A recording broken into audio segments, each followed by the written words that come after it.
Kasi itong national team ng Georgia. Halos wala ngang 24 hours ay laban na naman nga uli, no? At mamayang gabi na nga yan. Siguro ay mga 7:30 or 8 PM mag-uumpisa ang kanilang laro. Kaya mga ilang oras na pahinga nga lang ang gagawin itong Gilas. Ang maganda nga lang ron ay condition nga itong Gilas dahil sa laban nila kontra Latvia. Kaya sakto sa pag-harap nila kontra Georgia ay magiging gutom nga sila sa panalo. Sa mga previous game nitong Georgia dito nga sa FIBA World Cup kung saan ay nakaharap nila itong Cape Verde. Tinalo nga nila si score na 60-85 at sa laban naman nila kontra Slovenia. Natalo nga sila ron sa final score na 67-88. At sa laban naman nila kontra Venezuela ay sila nga yung nanalo ron, no? 70-59.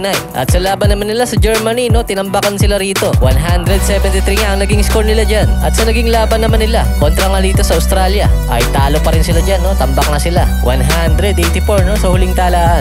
At sa starting 5 ng kanilang roster na makakatapatan itong Gilas. Unahin na nga natin dito nga sa central position. Nandito nga ito si Goga Bitadze. Na-drop na nga ito sa NBA noong 2019, no? Sa first round pick nitong Indiana Pacer. Isa nga siya dito sa sentro nitong Georgia, no? Bukod pa dyan ay lumalaro rin to ng power forward. May kabilisan din kung gumalaw ito para sa isang 7-footer. Siya nga ay may pinakamataas na average dito sa kanilang kupunan. Nag-average nga siya ng 20.4 per game. At narito pa nga ang kanilang isang sentro, no? Ito nga si Giorgio Cimandini na isang 7'1". Nag-average nga ito dito sa FIBA ng 8.2 per game. At 4.2 naman pagdating sa rebound. Siya nga isang tradition bigs nitong Georgia. Ito nga yung mga makakatapatan nila kay Soto, Junmar Fajardo at Japet Aguilar pagdating sa ilalim. At pagdating naman sa kanilang power forward, isa na namang NBA caliber. Ito nga si Alexander na lumalaro pa rin dito sa kupunan ng San Antonio Spurs. 6'10" pagdating sa kanyang height. Mabilis nga kung gumalaw ito. Maganda rin ang shooting accuracy nito.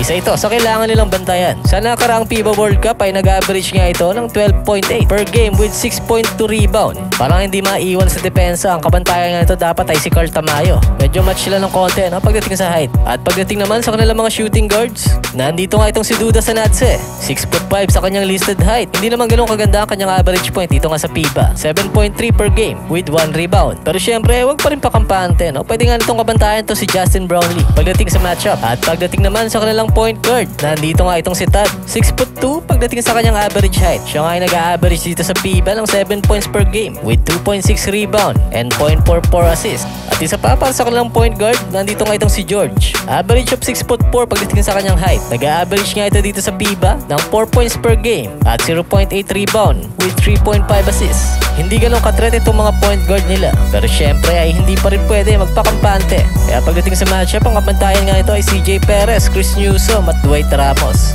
At sa laban na to ay sa tingin nyo ay tatalunin kaya nitong Gilas itong national team ng Georgia? Ano sa inyong opinion? Mag-comment lang ng inyong opinion at babasahin natin yan at pag-uusapan.